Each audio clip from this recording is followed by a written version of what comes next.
Welcome back to another video of second year biology lecture. और इस video के अंदर हम most important topic that is excretion इसको डिस्कस करेंगे। तो चलिए स्टार्ट करते हैं कि एक्सक्रीशन कहते किसे हैं। The excretion is the biological process in which the metabolic waste product are removed from the body to maintain internal environment balance।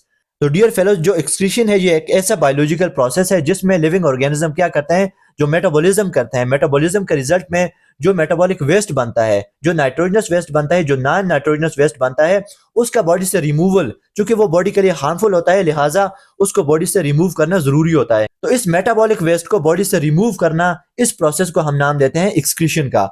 अब यहाँ पे एक्सक्रीशन और जो इजेक्शन है, इनका फर्क जान लेना बहुत ज्यादा जरूरी है, क्योंकि जो एक्सक्रीशन है इसका मतलब होता है removal of metabolic waste. Cell के अंदर जो मेटाबॉलिज्म होता है उसके रिजल्ट में जो मेटाबॉलिक वेस्ट बनता है उसका बॉडी से रिमूवल एक्सक्रीशन कहलाता है।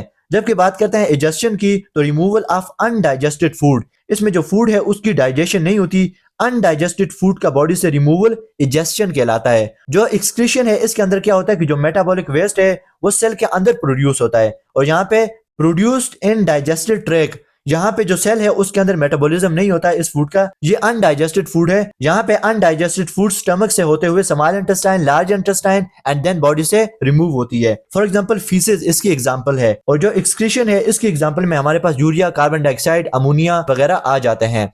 अब बात करते हैं टाइप्स ऑफ मेटाबॉलिक वेस्ट की। तो हमारे पास दो टाइप्स है मेटाबॉलिक वेस्ट की, एक है हमारे पास नाइट्रोजनस वेस्ट और दूसरी इसकी टाइप है नॉन नाइट्रोजनस वेस्ट, जिसके अंदर नाइट्रोजन नहीं होता। सबसे पहले नाइट्रोजनस वेस्ट की बात करते हैं। जब सेल के अंदर प्रोटीन एंड न्यूक्लिक एसिड की मेटाबॉलिज्म होती है तो उस दौरान हमारे पास नाइट्रोजनस वेस्ट बनता है। नाइट्रोजनस वेस्ट में सबसे पहले हम बात करते हैं अमोनिया की।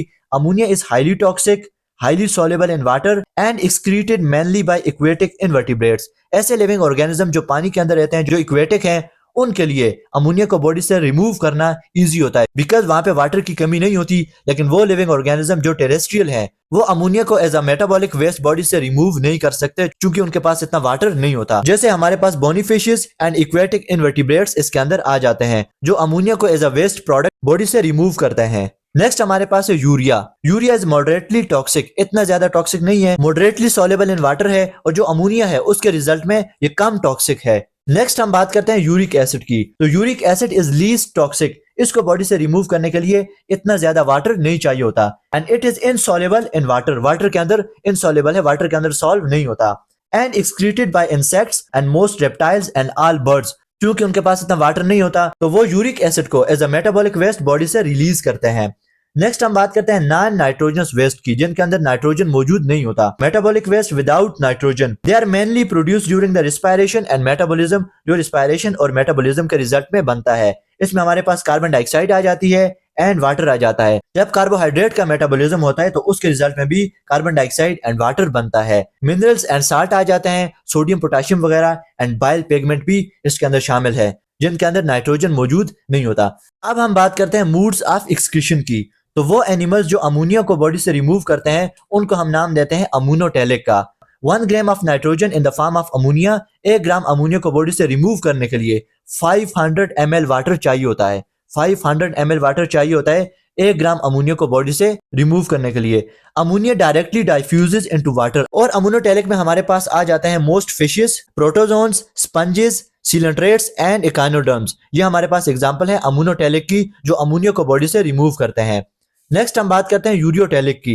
ऐसे एनिमल्स जो यूरिया को as a excretory product body से रिमूव करते हैं उनको हम नाम देते हैं यूरियोटेलिक का। लेस टॉक्सिक देन अमोनिया, जो यूरिया है ये अमोनिया से लेस टॉक्सिक है। इट रिक्वायर्स मॉडरेट वाटर, इसको मॉडरेट अमाउंट में वाटर चाहिए होता है बॉडी से रिमूव होने के लिए। Urea is 1 lakh time less toxic than ammonia, जो यूरिया है ये 1 लाख टाइम लेस टॉक्सिक होता है अमोनिया के मुकाबले में। और ये जो पॉइंट है ये सेकेंड ईयर बायोलॉजी की बुक में लिखा हुआ है। नेक्स्ट हम बात करते हैं तो 1 gram of nitrogen in the form of urea requires 50 ml water. 1 gram urea को बॉडी से रिमूव करने के लिए सिर्फ 50 ml वाटर चाहिए होता है। और इसकी एग्जांपल की बात करें तो इसमें सारे मैमल्स आ जाते हैं, शार्क्स भी इसके अंदर आ जाती है, एडल्ट एम्फीबियंस भी इसकी एग्जांपल हैं, जो यूरिया को as a excretory product body से रिमूव करते हैं। और थर्ड टाइप है हमारे पास uricotelic, animals that excrete uric acid. ऐसे एनिमल्स जो यूरिक एसिड को as a excretory product body से रिमूव करते हैं उनको नाम देते हैं यूरिकोटेलिक का। Uric acid is least toxic, सबसे कम टॉक्सिक है, and needs very little amount of water body से रिमूव होने के लिए। 1 gram of nitrogen in the form of uric acid requires 1 ml of water, यानी कि 1 ग्राम जो यूरिक एसिड है उसको बॉडी से रिमूव करने के लिए सिर्फ 1 ml वाटर चाहिए होता है। और यूरिकोटैलिक की एग्जांपल में हमारे पास बर्ड्स आ जाते हैं, रेप्टाइल्स एंड इंसेक्ट्स, जिनके पास वाटर की कमी होती है, तो एज अ रिजल्ट वो यूरिकोटैलिक हैं और यूरिक एसिड को as a excretory product body से एक्सक्रीट करते हैं।